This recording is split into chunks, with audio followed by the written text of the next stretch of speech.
दोस्तों, हमारे नए वीडियो में आपका स्वागत है। आज हम एक ऐसी रोमांटिक ड्रामा फिल्म की कहानी बता रहे हैं जो दिलचस्प ट्विस्ट और इमोशनल उलझनों से भरी है। कहानी देवी से शुरू होती है, जो एक सफल अभिनेत्री है और अपने जीवन में कुछ अलग अनुभवों के लिए मनोचिकित्सक के पास जाती है। डॉक्टर देवी को सम्मोहित करने की कोशिश करता है। वह उसे अपने उपकरण के माध्यम से आश्वस्त करता है कि सम्मोहन वास्तव में संभव है। देवी बेहोश हो जाती है और उसी क्षण डॉक्टर उसके साथ यौन संबंध बनाने का अवसर पकड़ लेता है। लेकिन आश्चर्य की बात यह है कि जब देवी को होश आता है तो वह न केवल स्थिति को स्वीकार करती है बल्कि उसका आनंद भी लेती है। जल्द ही हमें पता चला कि यह सब एक खेल का हिस्सा था। दरअसल देवी और डॉक्टर पार्टनर हैं और अपने प्यार को और दिलचस्प बनाने के लिए उन्होंने खुद को अलग अलग भूमिकाओं में ढाला है। डॉक्टर और मरीज का ये खेल उनके रिश्ते का हिस्सा है, जो हर बार एक नया मोड़ ले लेता है। अगले दिन नाश्ते के दौरान हमें पता चला कि युगल हर बार सेक्स करते समय एक नया खेल खेलते हैं। देवी के पार्टनर बॉबी एक मशहूर प्रोड्यूसर हैं, लेकिन अब दोनों ने अपना खुद का बिजनेस शुरू कर लिया है और अपनी वैन में रहते हैं। बड़े प्रोड्यूसर होने के बावजूद बॉबी अब नई जिंदगी जी रहे हैं। एक दिन बॉबी एक पिज्जा बॉय के साथ कर रहा था, तभी एक महिला पुलिस अधिकारी उसकी जांच करने आती है। बॉबी इस मौके को खेल में बदल देता है और महिला को अपने खेल में शामिल कर लेता है। अब चारों, बॉबी, देवी, पुलिस अधिकारी और पिज्जा बॉय एक साथ एक नया गेम खेलते हैं और जो कुछ उनके साथ हो रहा है उस पर हंसते हैं। अगले दिन बॉबी देवी से अपने अतीत के बारे में बात करता है। वह बताते हैं कि एक समय में दोनों ने अपने प्यार को बरकरार रखने के लिए नए नए प्रयोग शुरू किए थे। शुरुआत में यह सब रोमांचक था, लेकिन फिर चीजें जटिल होने लगी। बॉबी ने देवी को एक घटना बताई जब देवी ने उसे एक चुनौती दी थी। इस चुनौती के तहत बॉबी को एक ट्रांसजेंडर व्यक्ति के साथ यौन संबंध बनाना था।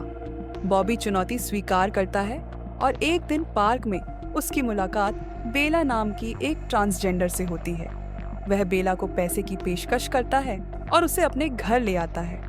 देवी ने पहले ही बेला के लिए परिदृश्य तैयार कर लिया है। बेला को बेहोश करने के लिए उसे कुछ दवाएं दी जाती हैं, लेकिन इस प्रक्रिया में बेला अचानक गिर जाती है। बॉबी और देवी बहुत डरे हुए हैं क्योंकि उन्हें लगता है कि बेला की हालत खराब हो गई है और वह मर गई होगी। कुछ देर बाद बेला को होश आता है और वह बताती है कि उसे दवाओं से एलर्जी है। बाद में देवी और बॉबी उसे भुगतान करते हैं और उसे भेज देते हैं। इस घटना से बॉबी को गुस्सा आ जाता है और वह सोचता है कि शायद उन्हें ये सभी गेम बंद कर देने चाहिए, क्योंकि ये गेम मौत का कारण बन सकते हैं। बॉबी ने अपने जीवन की एक और घटना के बारे में बात की। उनका कहना है कि उनकी शादी को 10 साल हो गए हैं। पहले 2-3 साल तक उनका प्यार बहुत गहरा था, लेकिन फिर धीरे धीरे सब कुछ बदलने लगा। अपने प्यार को बरकरार रखने के लिए वे एक दूसरे के लिए नए और अजीब तरीके ढूंढने लगते हैं। बॉबी बताते हैं कि एक बार देवी ने उन्हें एक और चुनौती दी। इस बार चुनौती यह थी कि बॉबी को आंखों पर पट्टी बांधकर एक नई लड़की के साथ सेक्स करना था। बॉबी शर्त स्वीकार कर लेता है और देवी पैसे के माध्यम से एक लड़की की व्यवस्था करता है। बॉबी आंखों पर पट्टी बांधे लड़की के पास जाता है, लेकिन दर्द के कारण लड़की आपत्ति जताती है। बॉबी उसे नजरअंदाज करता है और उसकी शर्त पूरी करता है। जब बॉबी ने अपनी आंखों से पट्टी हटाई तो वह हैरान रह गए। वह देखता है कि जिस लड़की के साथ वह था वह उसकी भतीजी जेनी है। बॉबी गुस्से में आ जाता है और देवी को जोर से थप्पड़ मार देता है। वह जेनी को यहाँ से निकालने के लिए पैसे देता है। जेनी शर्मिंदा और क्रोधित होकर चली जाती है। बॉबी को एहसास हुआ कि देवी के खेल उसकी जिंदगी बर्बाद कर रहे हैं। उनका कहना है कि उनके बीच प्यार की चिंगारी खत्म हो गई है और अब ये सभी गेम उनके रिश्ते को बर्बाद कर रहे हैं। देवी बॉबी को एक आखिरी गेम ऑफर करता है। उनका कहना है कि अगर बॉबी यह गेम जीत गए तो वह हमेशा के लिए ऐसे गेम खेलना बंद कर देंगी, लेकिन अगर वे हार गया तो ये खेल हमेशा चलते रहेंगे। गेम देवी की नौकरानी के घर से जुड़ा हुआ था। नौकरानी की बेटी सन्नी एक खूबसूरत लड़की थी, जिसका एक प्रेमी सैम भी था जो पादरी बनने का सपना देखता था। गेम की शर्त यह थी कि जो भी पहले सन्नी या सैम के साथ सेक्स करेगा वह जीतेगा। बॉबी चुनौती स्वीकार करता है और खेल शुरू होता है। बॉबी सन्नी के पीछे जाता है और पैसे के बदले में उसे अंतरंगता की पेशकश करता है, लेकिन सन्नी उसे जोर से थप्पड़ मारता है और मना कर देता है। इस बीच डेवी चर्च में सैम का पीछा करती है और सैम को एक असहाय महिला के रूप में दिखाई देती है। वह सैम से कहती है कि उसे प्यार की जरूरत है और उसके जीवन में ऐसा कुछ नहीं है। सैम पहले शर्माता है और भागने की कोशिश करता है, लेकिन डेवी उसे फिर से अपनी बातों से बहकाने की कोशिश करती है। बॉबी और डेवी दोनों अपनी चुनौती में विफल रहे। सैम और सन्नी को संदेह होने लगता है कि उनके साथ कोई खेल खेला जा रहा है। सन्नी को अपनी माँ के माध्यम से पता चला कि डेवी और बॉबी एक गेम खेल रहे हैं। बॉबी और डेवी को सबक सिखाने के लिए सन्नी और सैम एक नया खेल खेलने का फैसला करते हैं।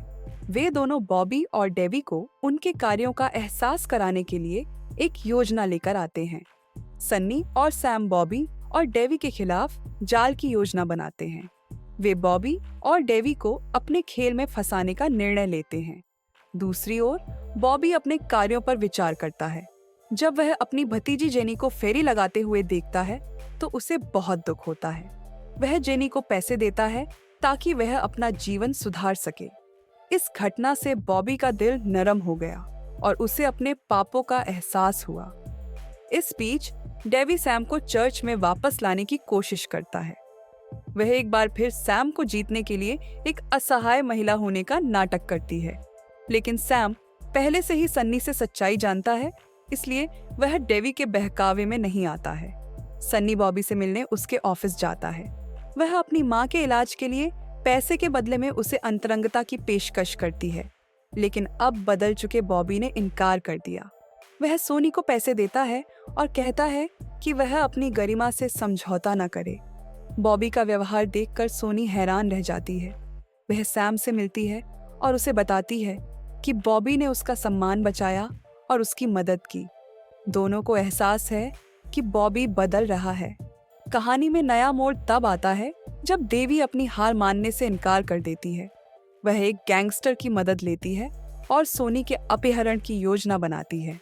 रात में गैंगस्टर सोनी का अपहरण कर लेता है और उसे एक गुप्त स्थान पर ले जाता है। देवी बॉबी और सैम को बुलाती है और उन्हें आने के लिए कहती है। बॉबी और सैम उस स्थान पर भागते हैं जहां गैंगस्टर ने सन्नी को कैद कर रखा है। वहां देवी उन्हें बंदूक की नोक पर ले लेती है। देवी कहती है कि यह सब इसलिए हो रहा है क्योंकि बॉबी ने उससे बात की और वह कभी भी अपनी हार स्वीकार नहीं कर सकती। देवी गैंगस्टर को आदेश देती है कि वह सोनी को अपना वादा पूरा करने के लिए मजबूर करे। गैंगस्टर सन्नी की ओर बढ़ता है, लेकिन देवी खुद घटनास्थल पर झिझक महसूस करने लगती है। जैसे ही गैंगस्टर सन्नी की ओर बढ़ता है, बॉबी मौके का फायदा उठाकर डेवी से बंदूक छीनने की कोशिश करता है। सैम ने गैंगस्टर को पीछे से बेहोश कर दिया। देवी को एहसास होता है कि उसने अपनी नफरत और अहंकार में बहुत सारी गलतियां की हैं। वह अपने पापों से शर्मिंदा है और अपनी बंदूक नीचे रख देती है। 1 महीने बाद कहानी में नया मोड़ आता है। सैम और सन्नी शादी कर लेते हैं और एक खुशहाल जीवन जीने का फैसला करते हैं। बॉबी ने डेवी को तलाक दे दिया और अपने खेल से हमेशा के लिए दूर चला गया। देवी अपनी गलतियों से सीखकर अपने जीवन को बेहतर बनाने की कोशिश करती है। ये कहानी हमें सिखाती है कि जीवन को खेल की तरह न लें और दूसरों की भावनाओं से खेलना अंततः हानिकारक होता है। दोस्तों, ये थी आज की कहानी। आशा है आपको हमारा वीडियो पसंद आएगा।